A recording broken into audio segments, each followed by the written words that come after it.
Hey there, welcome back to another video. This time around, it is my review of the 1992 horror thriller Mikey. Now, Mikey is one of those films that I think I saw like one time when I was a teenager. I think I got the VHS for cheap at like a thrift store. I remember it being okay for what it was, but not anything super memorable. So I was looking forward to revisiting it after all this time just to see if maybe it might have gotten better over the years. And in all honesty, I feel the same way about it as I did the first time that I saw it on VHS. This is just an okay film. I think it had potential to be something a lot better, but it just didn't live up to that. But before I go any further talking about Mikey, I would like to give a special shout out yet again to Brock for requesting another review. And if there's another film, TV show, or topic that you would like to see me discuss in the future, feel free to donate to either my PayPal or to my Patreon. Link to both will be in the video description down below, and I will try to get your request as soon as I possibly can. Now, Mikey is directed by a first time director named Dennis Dimster. And I think his direction isn't dumpster worthy, but it's definitely not award winning either. His direction is so so. It's serviceable. It's adequate enough for what it is. It's at its best when the direction is actually having a little bit more style and flair, or being a little bit more over the top in terms of the camera movements and the camera techniques. Uh, but when it's trying to be a little more grounded and realistic, it falls really flat. It looks like something you would see on made for cable, or a million other direct to video films from this time period.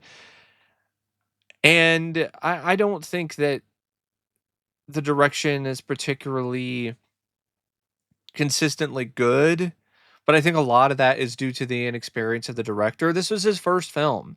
He had only done a short film prior to this, and he was a film school student, and he did a short film. And the producer of this saw the short film, thought that he'd be a good fit for this.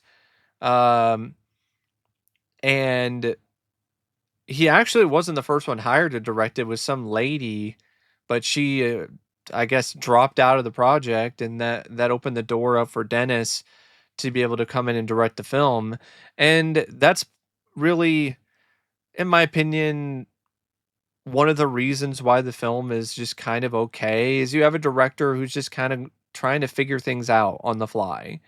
So there are some moments where he'll nail it, and there'll be other moments where he'll fall flat or fall short of expectations, or what the scene could be. And I think a lot of that is, just trying to figure this directing thing out. And it's definitely a lot more affordable if you're making a low budget indie film like Mikey to just grab some guy straight out of film school, which is the formula that the producer was utilizing for a lot of his films at the time, including this production. But it also limits the movie. Like, I think there were some other directors you could have maybe given the job to who would have been affordable, that weren't like huge, big names in the industry, but at least had some other credits, had directed some episodes of a horror anthology show or something, or had done a few other things here and there. Um, I think there were probably a lot of people who didn't want to do the movie because of its subject matter, but I think you could have found somebody who was a little bit more experienced than Dennis to helm this one. But I think Dennis did a good job in terms of picking his DP. Like the cinematography in this is a big reason why this film looks pretty decent in terms of its visual appearance, but it also doesn't have a ton of variety in terms of its visuals either. But it still looks decent enough. So in particular, there's some good usage of shadows and lighting and stuff like that. Like there's scenes that are lit a certain way for when Mikey is good versus scenes when Mikey is bad. And speaking of when Mikey is bad, I do think there's a certain sinister dark energy that Dennis brought to those scenes that definitely did fit the film well.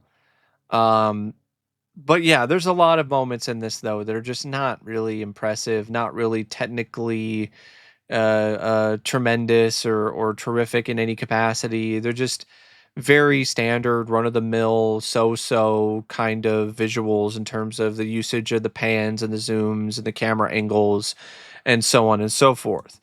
Now, the film is written by Jonathan Glassner, and this screenplay has its moments where I think it works. I think the lengths that Mikey goes to when he's showcasing his psychopathic tendencies and his sociopathy are pretty intense, and I think the script really does a great job in terms of making Mikey into as intimidating and as genuinely unsettling of a figure as it possibly can. I mean, he's making his own home snuff films. He's recording his kills with a video camera and then playing them back for fun. There's even like a whole scene where he's playing a murder tape while his stepdad walks in the room and he's like, "I'm watching Mikey's funniest home videos." Funny, isn't it? Like you're like this kid is warped. And just the ways that he's able to outsmart people and able to uh just create this fake facade in terms of him being a good boy who means well and wants to do the right thing and help little old ladies with their purse and all this other stuff is fun just to see like how far he's going to take things. There's also some nice lines. One line in particular that stood out to me was when Mikey is he's at a cemetery and he's with a friend of his and he's just messing with the kid. He's laying on a grave and then he says, "You know, dead people aren't the ones to be scared of. Living people are." Yeah, you're like, "Oh no, this kid, it really is a bad seed." Uh So I love that line, actually. I think that line is great. And there's some other moments too where he asks his teacher, "Thank you for being a great teacher, helping me learn." It's just like, what what do you want me to help you learn next, Mikey? How to die." So I do appreciate the sense of humor. It's warped, but I like dark comedies. So I like the one-liners and stuff that the script writer threw in there. But there are a lot of other moments in this that are very cliched and dumb. There are characters that just I don't know what it is, but as soon as the film reached its climax, pretty much everyone contracted a fatal case of dumbass disease.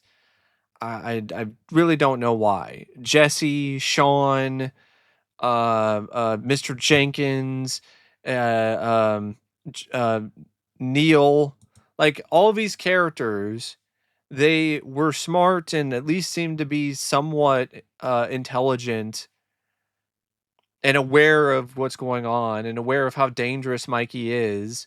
And then they do the dumbest things imaginable that wind up with them getting killed or wind up with them in danger when all they really needed to do was stay as far away as possible from this killer kid.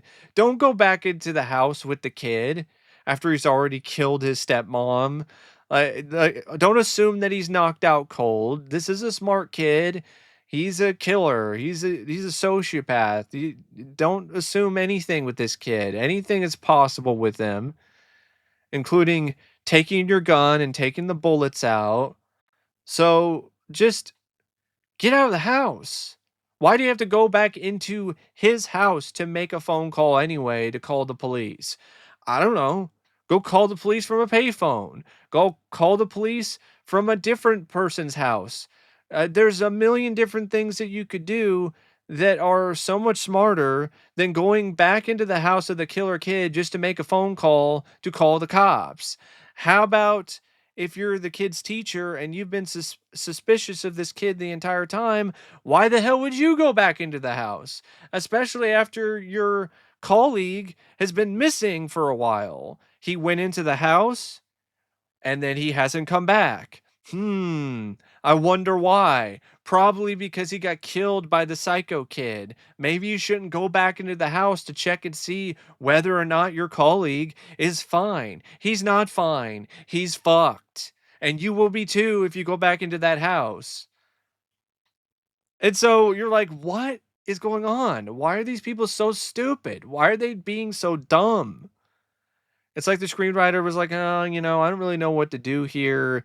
All right, everybody's just gonna act like a moron because I need to move things along. We need to have some scenes where Mikey's gonna raise the body count." And I'm like, you could have done that in a smarter way instead of just having them do incredibly dumb things, which leads them to dying. Like even his stepmom, like really, he hits you in the hand with a hammer and he's like going after you, like he's gonna kill you, like he's Chucky, and you're just going to, oh, I'm just gonna go to the refrigerator and get some ice from my hand. No, I'm gonna go. Okay, after that, I'm gonna go upstairs and lock myself in the bedroom. No, get out of the house. Like, bitch, please get out of the house. Like, you gotta be fucking kidding me, man.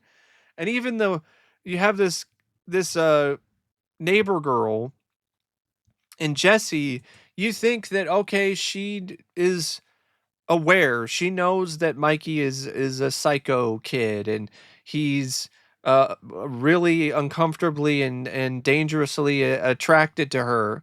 And she sees that, but she still goes back into her house even though when she knows that he's there because she saw him earlier, she doesn't do anything to get out of the house. I guess Mikey just loses interest in her or he thinks he shot her with an arrow, even though he has zero proof that he actually hit the target. But he's like, I gotta move on because I gotta enact my plan at the end with my other dad. And so you're like, really? So that lost me. Like that's a big reason why this is just kind of there and just okay. Just a time waster at best because of just the dumbass disease that everybody was infected with by the end of the movie. Now, character-wise, I mean, Mikey, there's not a lot of depth to him. He's just a psycho kid. He's just a psychopath of the highest order. He's got serious sociopathic tendencies as well, where he manipulates people, including his therapist, into thinking that he's okay because he's saying all the right things. Um, the new parents, there's not really a lot there other than the typical, oh, we've always wanted a kid, and they're reading self help books, they're reading parenting books, and if it seems like, oh, Mikey's having the right home and the right environment, and then the moment that they do something that he doesn't like, he snaps because he's a psycho kid. You have the stuff with his teacher, who is the sister of his new mom, Rachel. So you have Sean, who's Mikey's teacher at school, and she starts having suspicions about Mikey based on his disturbing artwork and him self mutilating himself and all these other things. And she starts talking with the police who investigated the death of Mikey's parents, and then she puts two and two together and sees that Mikey is the prime suspect for all of these killings, especially after um, this neighbor girl, Jessie, her boyfriend is killed by Mikey. She puts the pieces together and realizes that Mikey is the one that killed her boyfriend, that killed David, and so does the teacher. She figures it out as well. And so she races home to try to save her sister from Mikey, but she's too late because Mikey stabbed her in the throat with a piece of glass. And then Mikey just continually, takes out people, takes out the principal with a bow and arrow, takes out the teacher with a metal ball and a slingshot, blows up his new home with a Molotov cocktail, along with his new stepfather, and he's smart enough to steal the child skeleton from the school and then put it there in the house. So then when the authorities and the investigation goes underway, uh, they find this skeleton of a 10-year-old boy and just assume that that was Mikey.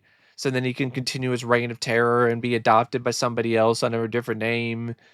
So it's one of those things where, yeah, the characters, they're fine, but there's not a lot of depth to any of them. And then by the end, they act in ways that don't really make any sense other than to move the plot along and move the body count up higher. The way that it sets things up with Mikey is somewhat refreshing early on because it doesn't do the whole, oh, you think he's the sweet innocent kid, but he has a dark side kind of thing. No, this script is like, he's a psycho.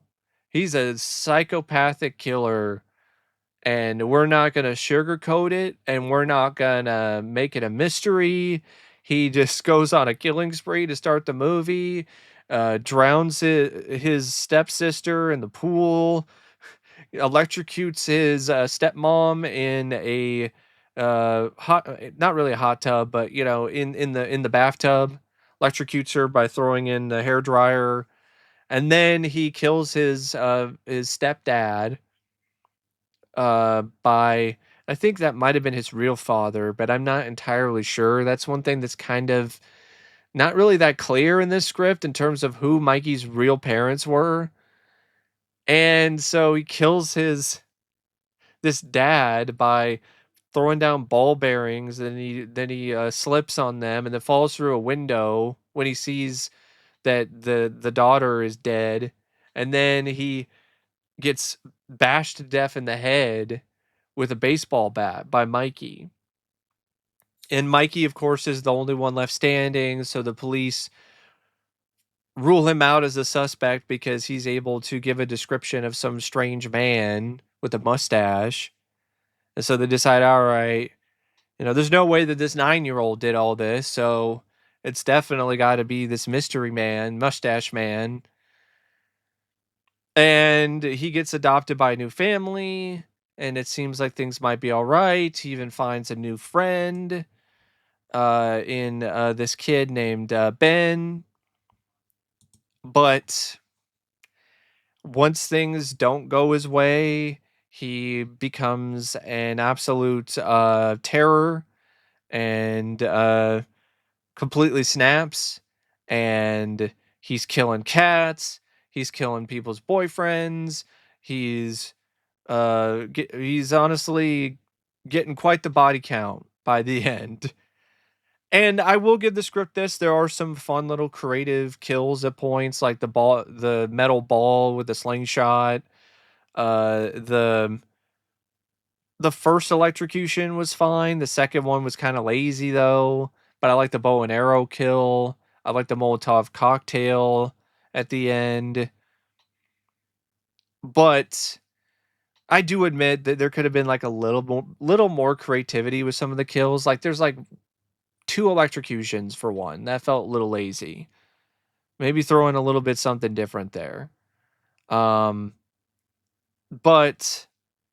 it also has an ending where, it's Mikey gets away with it.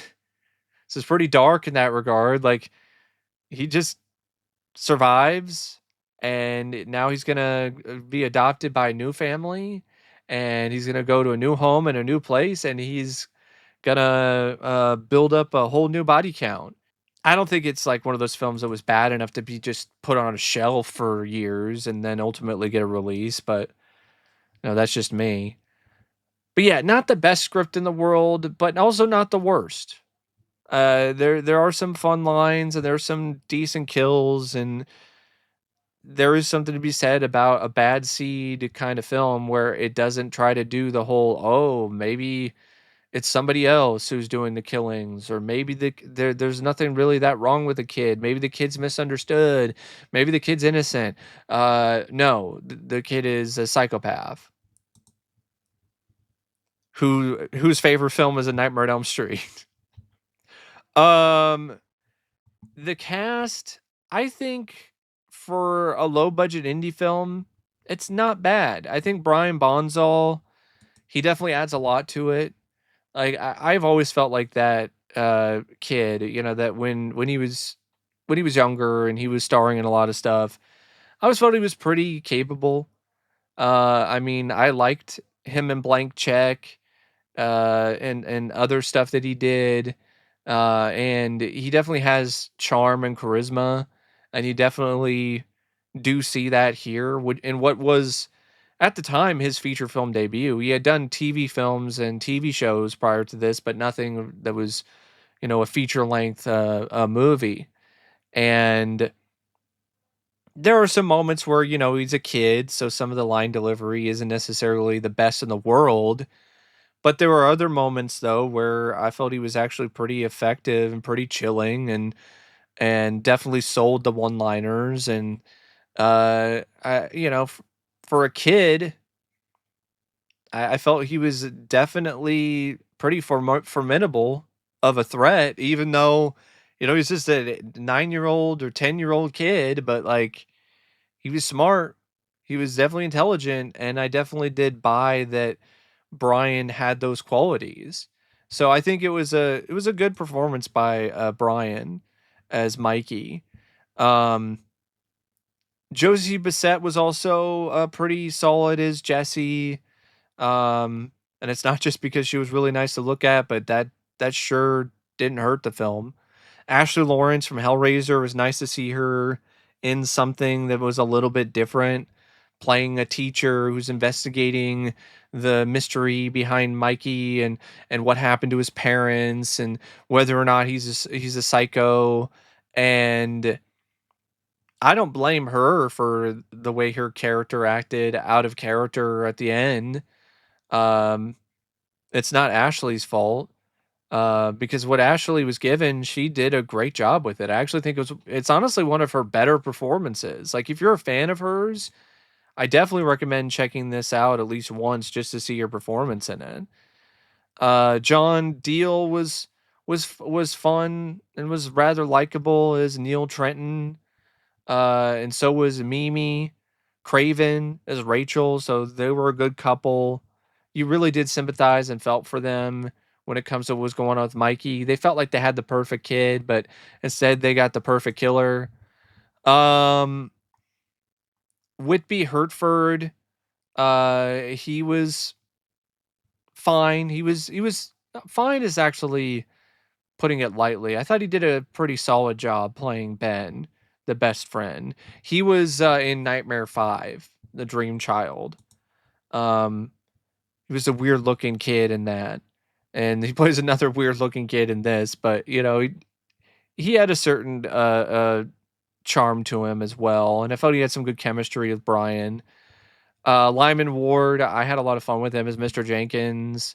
This skeptical principal who works for the school, or therapist, and he's initially doubting that Mikey is a psycho, and then he ultimately realizes the truth too late because he becomes one of Mikey's victims.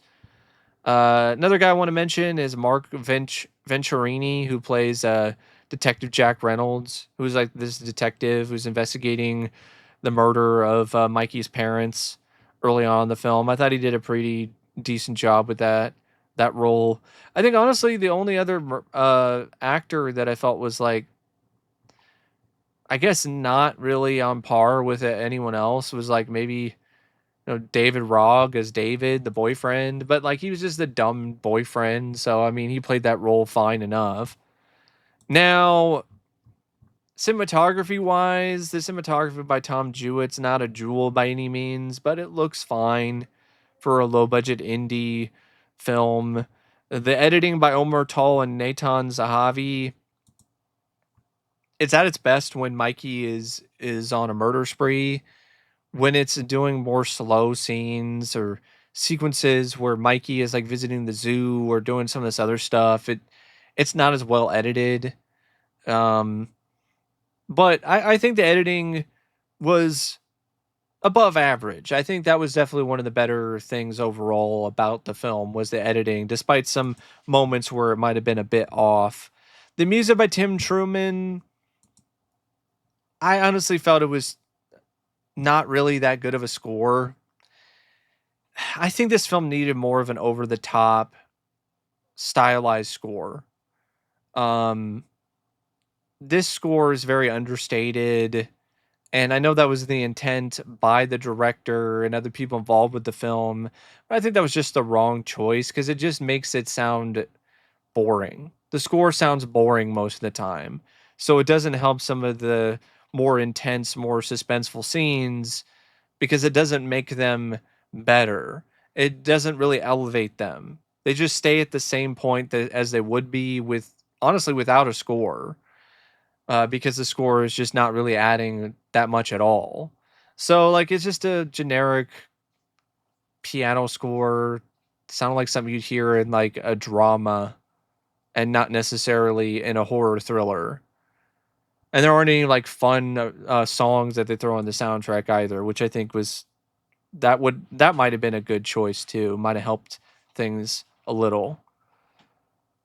But I mean, for what this is, it's so. It's okay.